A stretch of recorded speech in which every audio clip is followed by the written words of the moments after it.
go now, baby. We are right back into the action for another day of the week. Welcome to the Monday edition of Before You Bet right here on the Covers YouTube channel. Make sure you smack that subscribe button right down there. Hit the like button down there while you are at it. Once again, we are going rapid fire today. We got a little something for everybody. NBA, college hoops, NHL. You guys can participate in this show by hitting up the live chat. Let us know what bets you are on for tonight. If you're watching the replay later, hit up the comment section. Let us know what you like for this evening. Okay, we're tackling NBA first with Jon Metler. Jason Logan will be along after that. So let's bring on our first guest, the Ass Man, Metler Magic. Metler, how was your weekend? Good. I'm getting so excited for the NBA playoffs. Just kind of trying to see who's going to match up against who. It's getting pretty good out there. Yeah, right around the corner. Things are heating up in the NBA. Okay, John, let's get right into the action. I'm going to get us started in Brooklyn. It's a game only a better could love with the Grizzlies in town. I'm going to take the under in this game. 207.5 is the number. Pretty low. Not low enough, though. Both offenses are in absolute horrible form here. 27th and 30th in offensive rating since the All-Star break. 28th and last in scoring, with Memphis averaging a pathetic 24.8 points per game since the break. These teams just combined for 197 points in a matchup last week. The Nets are starting to get it together just a little bit here under new head coach Kevin Ollie. Some standout play from the Nets on the defensive end. They are 5th in defensive rating since the break, 4th in points allowed.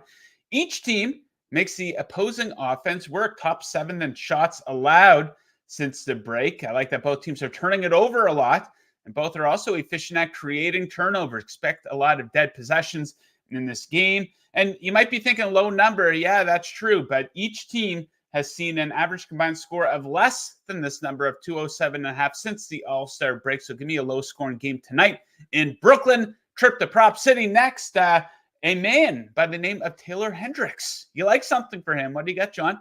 Yeah, talking about a game that, only a better would love. This is probably a prop only a better would love. So I'm going Taylor Hendricks over 9.5 points, minus 104. So he's a rookie for the Utah Jazz. He kind of plays the forward position for Hendricks. The Jazz have kind of swung their, they were kind of in that playoff mix a little bit. They're kind of swinging more towards, let's see all the rookies play and stuff. Let's see what they can do. Hendricks has started here the last 5 games. Hendricks can shoot the ball. He's a good 3-point shooter. He has a good jump shot. But for, the one thing I like about this matchup with the Wizards is that we shouldn't be so dependent on his jump shot because, it's the Wizards. The Wizards are going to miss defensive rotations. His guard should be able to create for him. He can play above the rim. He's kind of a lob threat. He should be able to finish in the paint. So I just think if you get Hendricks in a spot where, I think this is a spot with the Wizards where he could get a couple easy buckets in the paint. And then we also have that outside shooting, and that could help push us over the 9.5. Lauri Markkanen's also out. Markkanen's a 4 who likes to shoot the 3. We could see them kind of run some of those actions for Hendricks, which would be really nice too. Okay, next up for me, another under, and what also has the makings of an ugly game in Minnesota. The Portland Trailblazers 10, total 210.5. I like the under here. So both teams have been great defensively here. No shock for Portland, or shocking for Portland, not so much for Minnesota. Since the All-Star break, 2nd and 4th in defensive rating, 2nd and 4th in points allowed per 100 possessions in this span. Portland allowing the fewest shots per game in the span as well, and forcing the most turnovers in the NBA. Expect a lot of dead possessions tonight, as Portland is also very turnover prone offensively. Dig into the home-away scoring splits. I love it. Minnesota is 1st in points allowed at home. Portland 29th in scoring on the road. Great 3-point defense from the Timberwolves. Awful 3-point shooting from Portland. And who's going to score for Portland here tonight? Scoring options really drying up for them. Jeremy Grant likely to sit out here. Of course, no Brogdon, no Scoot Henderson. DeAndre Ayton also questionable. Bunch of guys most people have never heard of going for Portland here tonight. So we'll take the under in Minnesota. Next up, let's go to Utah, I believe. Keontae George. What do we like for him, John? So this is the same vibe with Taylor Hendricks. It's Keontae George over 5.5 assists for the Jazz tonight. It was plus 102 at FanDuel. So with George, it's, this same idea where the Jazz are running their rookies a lot more. They have a lot of draft picks. They need to see who they want to build this roster around, what they need. And they've kind of flipped the switch to more of that like tanking mode versus trying to win. And George, the thing with George is never about his offense; it's his defense. But he's seeing his minutes. So earlier in the year, he got a window where he got to start. Then he got injured. He kind of got pulled from the starting lineup, and they went with Chris Dunn and Colin Sexton because they're winning a bunch of games. Now they're back to George. George has started the last 8 games. Even on it was Saturday or Sunday, he played the Miami. He played 43 minutes. I know Jordan Clarkson was out for that game, so that is of note that they're without Clarkson. But Clarkson, he's not on the injury report tonight. We've seen he missed the 1 game with an illness. We've seen Paolo Banchero miss a couple games, 2 games with an illness. We've seen Donovan Mitchell miss 2 games with an illness. I wouldn't be surprised if Jordan Clarkson does sit this out. I mean, he's not on the injury report, but I like this. I price this, with Clarkson playing. I just think there's a chance we also catch an additional boost here of maybe Clarkson sits out and the Keontae George use just goes even higher. There we go. Yeah, fingers crossed that Clarkson takes the night off. Okay, an over bet here for the people. Thunder in Los Angeles taking on the Lakers. I'm going to go with the first half over 119 points here. So these teams, they combined 16-5-1 to the first half over in their last 10 games. A very high ceiling for scoring in this matchup, especially in the first half. Second versus third in first half scoring over the last 10 games. Each of these teams averaging over 64 first half points in the span. Expect them to be zipping up and down the floor, with each playing at a fast pace in the first half here lately. Neither defense applies a lot of pressure. Very easy to get shots off on both of these teams, each of them near the bottom of the league in shots allowed over the last couple of weeks here. And the Lakers defense, seriously flawed here. They are allowing the second most first half points over their last 10 games. So a high scoring first half in Los Angeles. Okay, Metler, your final pick of the show, Alex Caruso. What do you like for him? Yeah, I'm going Alex Caruso over 2.5 assists. It was minus 120. So for Caruso, if you go back to last week, we bet Nikola Vucevic, his assist prop twice. So the thing with Vucevic was, Caruso was injured the 1 game, and then they're also playing the Cavaliers and Bucks, who have very big front courts. So they were running a lot of Vucevic and Drummond. I expect the complete opposite tonight. And I also think you're kind of connecting a spot where, Caruso usually trades in 3.5, sometimes 2.5, but more heavy juice on the 2.5. We're not seeing heavy juice on this line tonight. I think it's kind of been skewed by his minutes were down the last 2 games he's played in, but against the Pistons, he played 25 minutes. He left the game with an injury.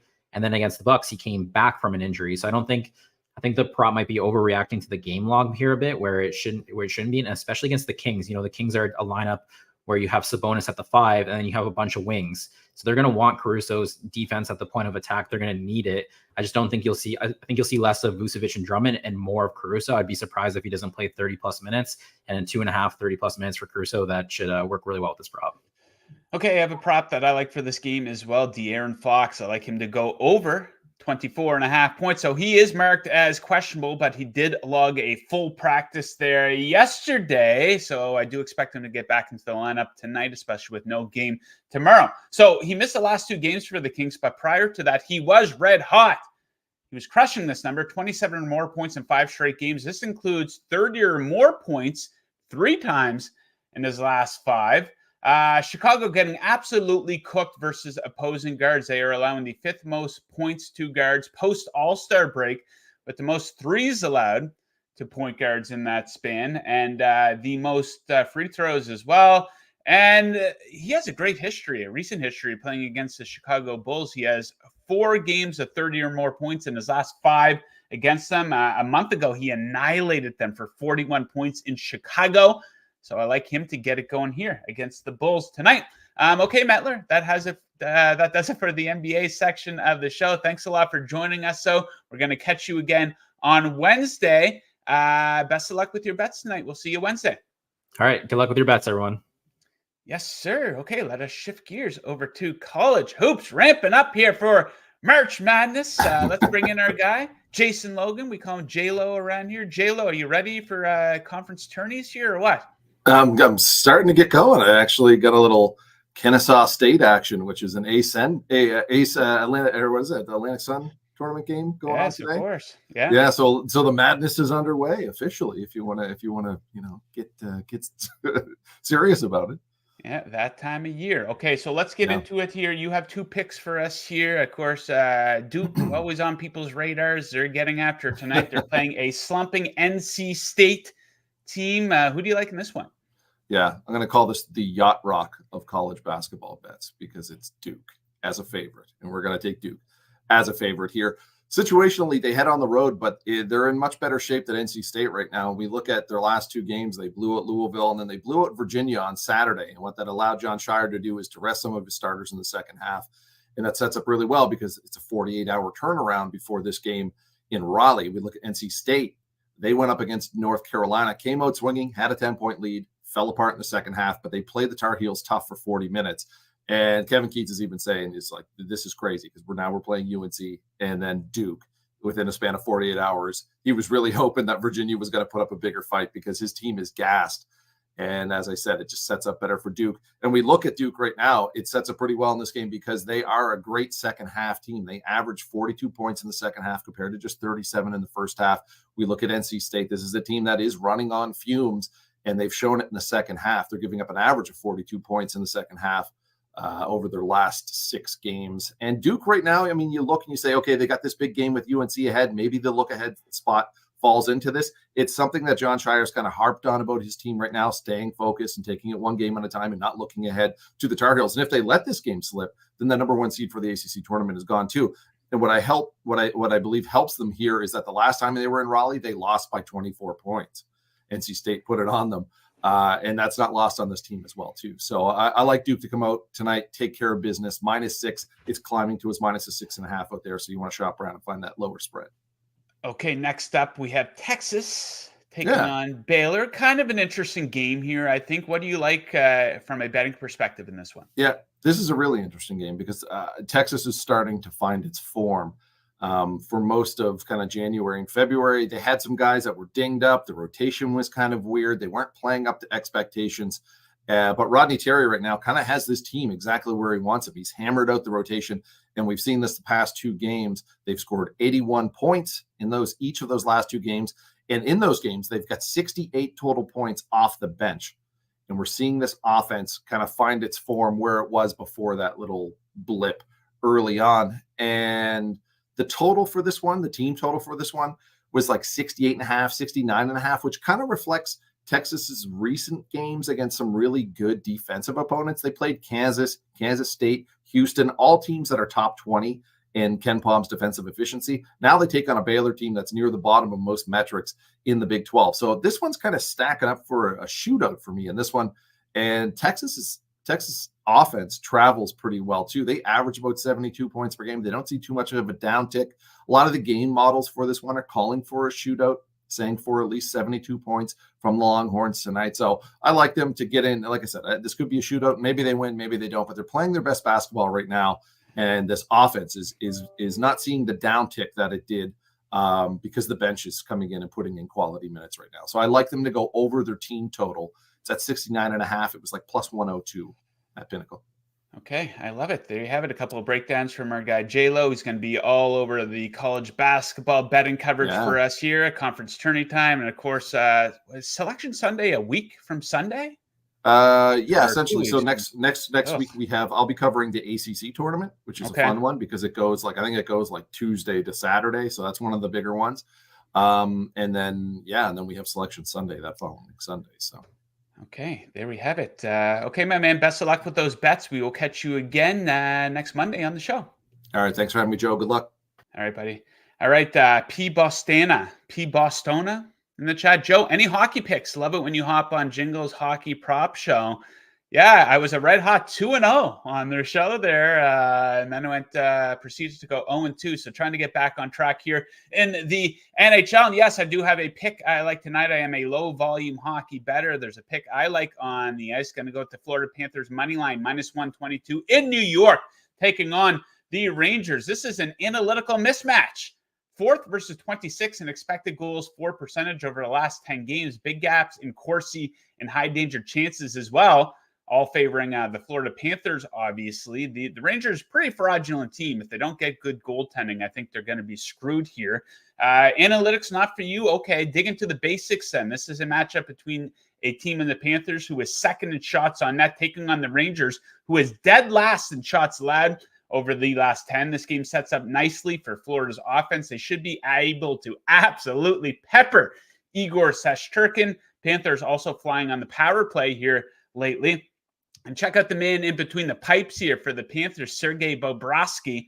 Red hot out of the All-Star break. 2 goals or less allowed in 8 straight games. And he does his best work on the road, a 204 goals against average on the road. Florida is 9-1 in his last 10 starts on the road. Our guy P. Bostona chiming in again. He says he likes the over in Rangers Panthers at 5.5. Yeah, good goaltending matchup here. The last 10 games between these teams, 10-0 to the over.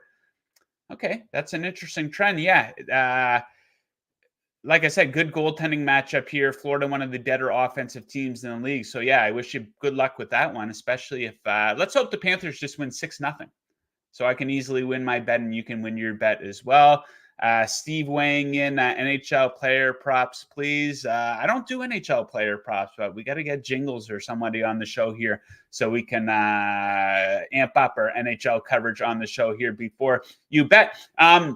Okay, so that does it for today's show. All over it, NBA, college hoops, NHL. It is a massive week here at Covers. Of course, we're ramping up towards college conference tourneys and March Madness. A massive UFC event going down this weekend. Of course, we're all over the NBA, the NHL, Major League Baseball right around the corner. So a lot going on here at Covers. So make sure you are subscribed to our YouTube channel. We are covering everything that there is to cover in the world of sports betting. Guys, thank you very much for tuning in. Best of luck with your bets. We will catch you again on Wednesday. Woo! Yeah!